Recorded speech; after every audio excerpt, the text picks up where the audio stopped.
Assalamualaikum warahmatullahi wabarakatuh. Perkenalkan, nama saya Dwi Hizazari Hafiz dari kelas PPKG Angkatan 2023. Video kali ini saya buat untuk memenuhi tugas merangkum materi kelompok 2 dan 3 yang diberikan oleh Bapak Fadlia Rahman Baso, SPD MPD, selaku dosen pengampu mata kuliah Matematika Diskret. Langsung saja kita masuk kepada materi, yaitu materi kelompok 2. Penarikan kesimpulan dari materi sebelumnya. Yang pertama ada modus ponens. Jika diketahui premis-premisnya, jika P maka Q, dan P maka dapat diambil dari konklusi Q. Penarikan kesimpulan seperti ini disebut modus ponens atau kaidah penghasilan. Modus ponens ditandai dengan keberadaan dua premis, yaitu premis yang pertama, jika P maka Q, terus premis yang kedua yaitu P terjadi. Maka menurut modus ponens, kesimpulan adalah Q, sehingga modus ponens dapat ditulis dengan rumus seperti pada layar, yaitu jika P maka Q dan yang terjadi adalah P, jadi hasilnya adalah Q. Kita masuk kepada contoh soal, yaitu terdapat dua premis di sini. Premis pertama yaitu jika sumber belajar ditambah menggunakan edukasi.net, maka prestasi belajar akan meningkat. Yang premis kedua, sumber belajar tambahan menggunakan edukasi.net. Maka dapat kita lihat premis pertama yaitu menunjukkan jika P maka Q, dan premis kedua menunjukkan yang terjadi adalah P. Jadi kita dapat menarik konklusi yaitu prestasi belajar akan meningkat. Kemudian modus tollens. Inferensi logika selanjutnya adalah modus tollens. Dilansir dari Department College of Humanities and Science, modus tollens menggunakan dua konstruksi premis yang salah satunya menyangka. Artinya, modus tollens menggunakan dua premis sama seperti modus ponens, namun premis keduanya adalah bentuk negasi ya, sehingga kesimpulan juga berada dalam bentuk negasi. Negasi adalah sangkalan, biasanya menggunakan kata tidak dan bukan. Premis pertama, jika P maka Q. Premis kedua, negasi Q. Maka menurut modus ponens, kesimpulannya adalah negasi P. Sehingga, modus tollens dapat dituliskan dengan rumus seperti pada layar, yaitu jika P maka Q dan yang terjadi negasi Q, maka konklusinya negasi P. Contohnya, dapat kita lihat pada layar, yaitu premis 1, jika Rini rajin belajar, maka Rini pintar. Terus yang premis kedua, jika Rini tidak rajin belajar. Premis pertama, kita bisa menyimpulkan dengan jika P maka Q, dan yang kedua yaitu negasi Q.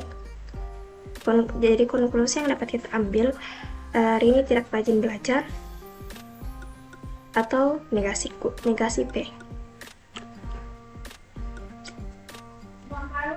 Kemudian materi selanjutnya yaitu silogisme.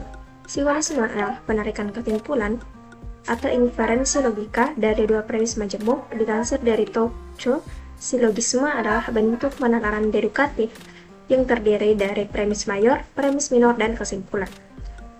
Yang pertama, premis pertama, jika P maka Q. Premis kedua, jika Q maka R, maka kesimpulan menurut silogisme adalah premis majemuk baru berupa jika P maka R.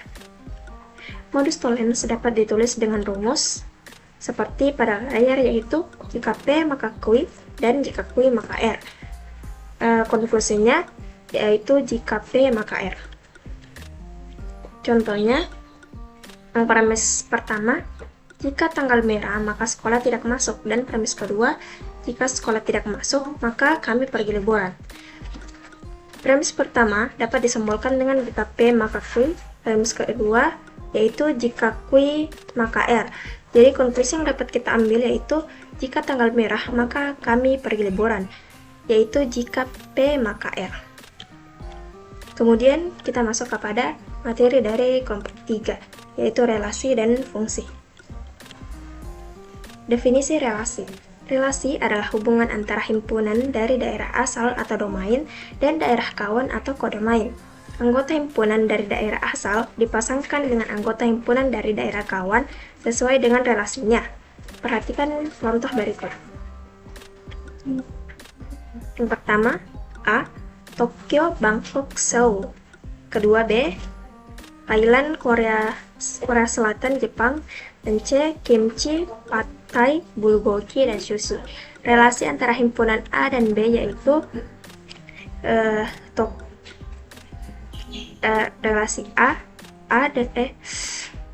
dan B, Tokyo, Jepang, terus Bangkok, Thailand, terus Seoul dan Korea Selatan. Dan relasi antara himpunan C dan D yaitu Thailand, Korea Selatan, Jepang, kimchi, pad thai, bulgogi, sushi.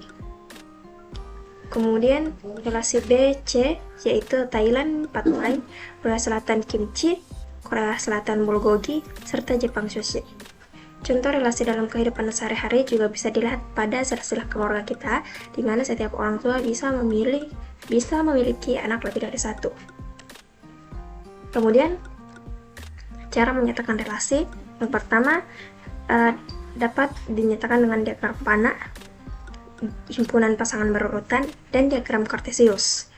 Diagram panah merupakan cara yang paling mudah untuk menyatakan suatu relasi. Diagram ini membentuk pola dari suatu relasi ke bentuk gambar arah panah yang menyatakan hubungan antara anggota himpunan A dengan anggota himpunan B. Kemudian, himpunan pasangan berurutan. Selain dengan diagram panah, suatu relasi juga dapat dinyatakan dengan menggunakan himpunan pasangan berurutan. Caranya dengan memasangkan himpunan A dengan himpunan B secara berurutan. Kemudian yang ketiga, diagram kartesius. Selain diagram panah, relasi juga bisa ditulis dalam bentuk diagram kartesius. Sumbu X menunjukkan daerah domain dan sumbu Y-nya daerah kodomain.